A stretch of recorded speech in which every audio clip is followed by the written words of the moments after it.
Hello दोस्तों, आप लोग कैसे हैं। आशा करता हूं कि आप सभी अच्छे होंगे। चलिए आज पुनः हम एक सीटेट क्लास से रिलेटेड कुछ महत्वपूर्ण टॉपिक जो पढ़ाए थे उससे रिलेटेड कुछ प्रश्न लाए हैं आप लोगों के बीच। इसे आज सॉल्व करेंगे। टॉपिक का नाम है बाल विकास के सिद्धांत। तो चलिए इस टॉपिक का पहला प्रश्न हम देखते हैं। किसी शिक्षक के लिए वृद्धि और विकास के सिद्धांत के बारे में जानना महत्वपूर्ण है, क्योंकि कहता है कि किसी शिक्षक के लिए वृद्धि और विकास के बारे में सिद्धांत के बारे में जानना महत्वपूर्ण है, क्योंकि पहला है यह ज्ञान बच्चों को पृथक करने में शिक्षक की सहायता करेगा। शिक्षक अच्छा प्रभाव डालने में समर्थ हो सकेगा। आगे है बच्चों को सीखने के उपयुक्त अवसर प्रदान करने में यह ज्ञान शिक्षक के लिए सहायक होगा। अगला है इसके बालक बाल विकास एवं लोकप्रिय पाठ्यक्रम बनेंगे, ठीक ना। इससे क्या होंगे, बाल विकास में लोकप्रिय पाठ्यक्रम बनेंगे, ठीक ना। पहला है यह ज्ञान बच्चों के पृथक करने में शिक्षक की सहायता करेगा, ठीक ना। बच्चों को पृथक क्यों किया जाएगा, बच्चों को तो एक जगह रख के ना शिक्षक को पढ़ाना है कि पृथक कर करके अलग अलग करके पढ़ाना। तो इसमें अलग अलग करेगा तो वृद्धि और विकास के बारे में फिर कैसे पता लगेगा हर एक बच्चों के बारे में। शिक्षक अच्छा प्रभाव डालने में समर्थ हो सकेगा। तीसरा है बच्चों को सीखने में उपयुक्त अवसर प्रदान करके, बच्चों को अवसर प्रदान करने में यह ज्ञान शिक्षक के लिए सहायक होगा। कहा जाता है कि बच्चों को सीखने में उपयुक्त अवसर प्रदान करने में यह ज्ञान शिक्षक के लिए सहायक होगा।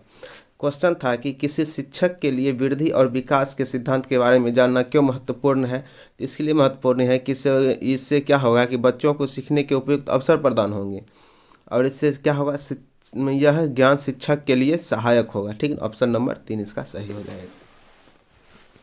चलिए आगे देखते हैं। विकास कभी न समाप्त होने वाली प्रक्रिया है, यह विचार किससे संबंधित है। कहा जाता है कि विकास कभी न समाप्त होने वाली प्रक्रिया है, यह विकास किससे संबंधित है। पहला अंतः संबंध का सिद्धांत, दूसरा का निरंतरता का सिद्धांत, तीसरा एकीकरण का सिद्धांत, चौथा है अंतःक्रिया का सिद्धांत। अब देखिए इसमें क्या होगा। पहला है अंतः संबंध का सिद्धांत, ठीक ना। देखिए कभी ना समाप्त होने वाली यानी कि निरंतर चलने वाली प्रक्रिया है। तो आपको इससे पता चलता होगा निरंतर चलने वाली प्रक्रिया यानी कि निरंतरता का सिद्धांत इसमें लागू होगा। आगे है एकीकरण का सिद्धांत। एकीकरण मतलब बार बार करने से नहीं, अंतःक्रिया का संबंध एक दूसरे के साथ मतलब वो अथी करने के बाद होता है उसमें, इसलिए ये नहीं होगा। इसमें हो जाएगा आपका निरंतरता का सिद्धांत, मतलब निरंतर चलने वाली प्रक्रिया है, कभी समाप्त होने वाली प्रक्रिया नहीं है। चलिए आगे देखते हैं। निम्न कक्षाओं में शिक्षण की खेल विधि आधारित है। कहता है कि किस कक्षा में शिक्षण की खेल विधि आधारित। पहला है शारीरिक शिक्षा कार्यक्रमों के सिद्धांत पर, दूसरा है शिक्षण की विधियों के सिद्धांत पर, तीसरा है विकास एवं वृद्धि के मनोवैज्ञानिक सिद्धांत पर, चौथा है शिक्षण के सामाजिक सिद्धांत पर। चलिए अब इसमें देखते हैं। कहता है कि शिक्षण की खेल विधि किस पर आधारित है, ठीक है। तो पहला है शारीरिक शिक्षा कार्यक्रम के सिद्धांत पर, शारीरिक शिक्षा कार्यक्रम के आधार पर, ठीक। तो शिक्षण की खेल विधि तो शारीरिक शिक्षा पे कैसे होगा इसका। शिक्षण की विधियाँ, शिक्षण की विधियों के सिद्धांत पर, शिक्षण की जो विधि है उसके सिद्धांत पे खेल विधि को हम कैसे ले सकते हैं। आगे है विकास एवं वृद्धि के मनोवैज्ञानिक सिद्धांत पर। जी हाँ, विकास और वृद्धि जब होगा और इसका मनोवैज्ञानिक सिद्धांत जब होगा, इसमें हम क्या, इससे क्या होगा कि शिक्षण की खेल विधि का क्या होगा, ये विधि आधारित है किस पे, विकास एवं शिक्षण के मनोवैज्ञानिक सिद्धांत पर। बच्चे के विकास के सिरस्थ सिद्धांत के अनुसार निम्न में से सत्य कथन है। विकास सिर से पैर की ओर होता है, विकास पैर से सिर की ओर होता है, विकास मध्य भाग से परिधि की ओर होता है, उपयुक्त में से कोई नहीं। देखिए इसमें क्या कहता है कि विकास के सिद्धांत सिरस्थ सिद्धांत यानी पहले सिर का विकास और फिर पैर का विकास, इसके सिद्धांत के अनुसार इसमें क्या होगा, तो विकास सिर से पैर की ओर होता है, ठीक ना। यही पहला आपका सही हो जाएगा, विकास सिर से पैर की ओर होता है। चलिए आगे देखते हैं। निचली कक्षाओं में शिक्षण की खेल पद्धति मूल रूप से आधारित है। कहता है निचली कक्षाओं में शिक्षण की खेल पद्धति किस पर आधारित है। पहला है शारीरिक शिक्षा कार्यक्रम के सिद्धांत पर, दूसरा है शिक्षण पद्धतियों के सिद्धांत पर, तीसरा है विकास एवं वृद्धि के मनोवैज्ञानिक सिद्धांत पर, चौथा है शिक्षण के समाजशास्त्रीय सिद्धांत पर, ठीक नहीं। तो इसमें देखिए इसका आपका आंसर हो जाएगा सी, विकास एवं वृद्धि के मनोवैज्ञानिक सिद्धांत पर, ठीक है। शिक्षण की खेल विधि खेल पद्धति मूल रूप से आधारित है विकास एवं वृद्धि के मनोवैज्ञानिक सिद्धांत पर, ठीक ना। चलिए आगे देखते हैं। निम्नलिखित में से कौन सा विकास का सिद्धांत है? विकास की सभी क्रियाएं अंतः संबंधित नहीं है। दूसरा है सभी की विकास दर समान नहीं होती। तीसरा है विकास हमेशा रेखीय होता है। चौथा है निरंतर चलने वाली प्रक्रिया। इसमें पूछ रहा है कि निम्न में कौन सा विकास का सिद्धांत है? विकास का सिद्धांत है, तो आप देखिए सभी, यहाँ आपका बी नंबर ऑप्शन हो जाएगा। सभी की विकास दर समान नहीं होती, ठीक है ना, ये आपका हो जाएगा। ठीक, विकास का सिद्धांत है कि सभी का विकास समान नहीं होता है, ठीक है ना। चलिए आगे देखते हैं। बच्चे के विकास के सिद्धांत को समझना शिक्षक की सहायता करता है। पहला है शिक्षार्थी की आर्थिक पृष्ठभूमि को पहचानने में। दूसरा है शिक्षार्थियों को क्यों पढ़ाना चाहिए या औचित्य स्थापित करने में। तीसरा है शिक्षार्थियों की भिन्न अधिगम शैलियों को प्रभावी रूप से संबोधित करने में। चौथा है शिक्षार्थी के सामाजिक स्तर को पहचानने में। अब देखिए इसमें आपका हो जाएगा शिक्षार्थियों की भिन्न अधिगम शैलियों को प्रभावी रूप से संबोधित करने में, ठीक है। बच्चे के विकास के सिद्धांत को समझना शिक्षक की सहायता करता है, किसमें? जिसमें शिक्षार्थियों की भिन्न अधिगम शैली को प्रभावी रूप से क्या करता है? इसको संबोधित करता है। कौन? शिक्षक करता है।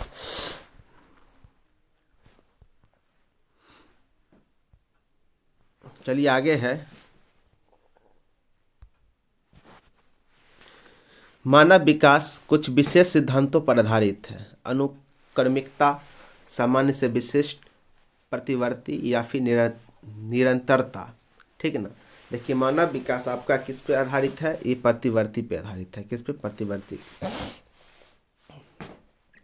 चलिए आगे है। बालक के शारीरिक व क्रियात्मक विकास की दशा होती है सिर से पैर तथा शरीर के बाहर से मध्य की ओर।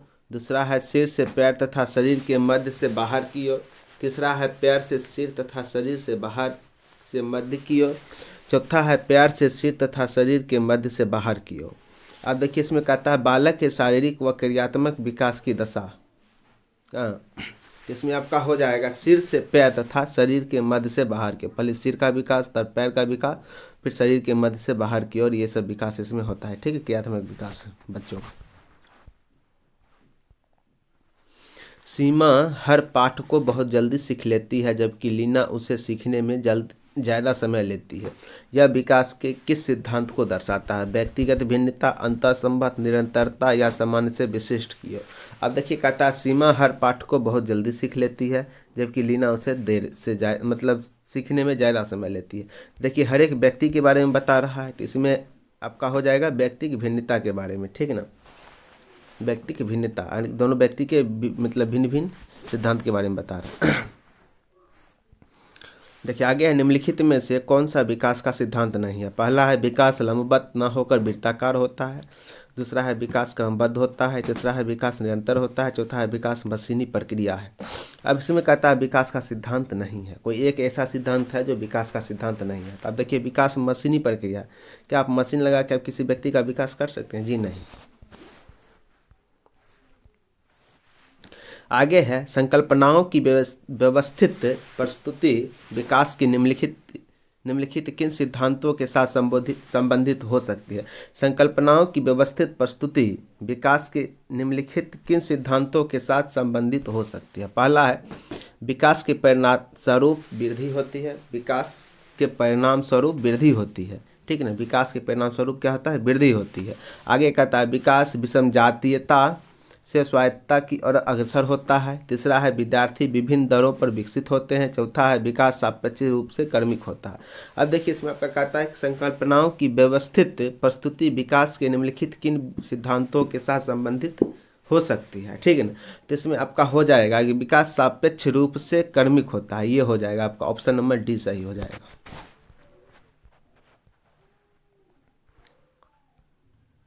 चलिए आगे देखते हैं।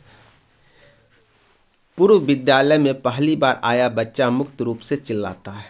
2 वर्ष पश्चात वही बच्चा जब प्रारंभिक विद्यालय में पहली बार आता है तो अपना तनाव चिल्लाकर व्यक्त नहीं करता, अपितु उसके कंधे व गर्दन की मांसपेशियां तन जाती हैं। उसके इस व्यवहारिक परिवर्तन का क्या सैद्धांतिक आधार हो सकता है? कहता है कि पूर्व विद्यालय से पहली बार आया बच्चा मुक्त रूप से चिल्लाता है। 2 वर्ष पश्चात वही बच्चा जब प्रारंभिक विद्यालय में पहली बार आता है तो अपना तनाव चिल्लाकर व्यक्त नहीं करता, उसके कंधे व गर्दन क्या होते हैं, मांसपेशियां इसके तन जाते हैं। इस व्यवहारिक परिवर्तन का क्या सैद्धांतिक आधार होगा? पहला है विभेद व एकीकरण विकास के लक्षण हैं। दूसरा है विकास क्रमिक प्रकार से होता है। तीसरा है विकास निरंतर होता है। चौथा है अलग अलग लोगों में विकास भी भिन्न भिन्न रूप से होती है। हाँ, अब देखिए इसका हो जाएगा आपका पहला विभेदी व एकीकरण विकास के लक्षण है, ठीक ना। विभेदी व एकीकरण विकास के लक्षण होते हैं, इसलिए ऐसा होता है बच्चों के साथ। चलिए आगे देखते हैं। निम्नलिखित में से कौन सा बाल विकास का एक सिद्धांत नहीं है? अब इसमें पूछता एक सिद्धांत नहीं है। पहला है विकास के सभी क्षेत्र महत्वपूर्ण हैं। दूसरा है सभी विकास परिपक्व तथा अनुभव की अंतःक्रिया का परिणाम होते हैं। तीसरा है सभी विकास तथा अधिगम एक समान गति से आगे बढ़ते हैं। चौथा है सभी विकास एक क्रम का पालन करता है। अब इसमें आपको कहता है कि बाल विकास का एक सिद्धांत नहीं है, कौन सा नहीं है? तो अब इसमें देखिए आपका कि सभी विकास तथा अधिगम एक समान गति से, जी नहीं, जब विकास होगा जिसका तो अधिगम एक समान गति से नहीं होगा। विकास होगा तो अधिगम आगे होगा, या फिर विकास आगे होगा, या फिर विकास आगे होगा तो अधिगम, कोई दोनों एक समान गति से नहीं हो सकता है, ठीक है ना। इसलिए आपका ऑप्शन सी सही है इसमें।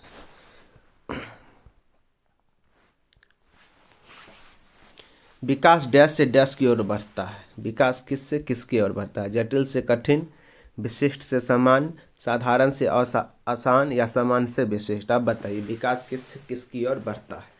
तो यहाँ आपका हो जाएगा सामान्य से विशिष्ट, यानी कि पहले सामान्य फिर विशिष्ट, ठीक ना सर। या फिर इसको साधारण से कठिन भी कह सकते हैं। इनमें से कौन सा विकास का एक सिद्धांत नहीं है? सिद्धांत नहीं है, पूछ रहा है नहीं है। विकास संशोधन योग्य होता है। विकास केवल संस्कृति से शासित और निर्धारित होती है। विकास जीवन पर्यंत होता है। विकास वंशानुक्रम और पर्यावरण दोनों से प्रभावित होता है। अब इसमें आपका कह रहा है कि विकास कौन सा विकास का एक सिद्धांत नहीं है, ठीक ना। नहीं वाला इसमें ऑप्शन खोजना है। तो अब इसमें देखिए यहाँ केवल दिए हुए हैं, केवल। तो यहाँ इस कोड वर्ड से भी पता करना चाहिए स्टूडेंट को कि केवल, या फिर कोई ऐसा बहुत सारा कीवर्ड है जिससे पता चल जाता है कि ये निगेटिव वाला ऑप्शन होगा। अब देखिए विकास केवल संस्कृति से शासित और निर्धारित होती है, ये वाला ऑप्शन जो है यह आपका ये होगा इसमें सही। आगे है लास्ट क्वेश्चन है आज के लिए। इनमें से कौन सा बाल विकास का एक सिद्धांत है? बाल विकास का एक सिद्धांत पूछ रहा है आपसे, ठीक है ना। सिद्धांत विकास परिपक्वन तथा अनुभव के बीच अन्योन्य क्रिया की वजह से घटित होता है। दूसरा है विकास प्रत्येक बच्चे की गति का सही ढंग से अनुमान लगा सकता है। तीसरा है अनुभव विकास का एक मात्र निर्धारक है। चौथा है विकास प्रबलन तथा दंड के द्वारा सुनिश्चित किया जा सकता है। इसमें कहता है बाल विकास का एक सिद्धांत है, एक सिद्धांत है जो सही है इसमें आपका। देखिए पहला होगा, ये पहला सही होगा कि विकास परिपक्वन तथा अनुभव के बीच अन्योन्य क्रिया है, ठीक है ना। क्या है? अन्योन्य क्रिया की वजह से घटित होता है। चलिए आज का क्लास हम यहीं बिल्डअप करते हैं। साथियों आपसे अनुरोध है कि अगर ये वीडियो आपको अच्छा लगा हो तो कृपया इस चैनल को सब्सक्राइब करें और इस वीडियो को लाइक करें तथा घंटी के बटन को दबावें ताकि आने वाले हर एक वीडियो का नोटिफिकेशन आप तक पहुंच पाए। धन्यवाद, थैंक यू।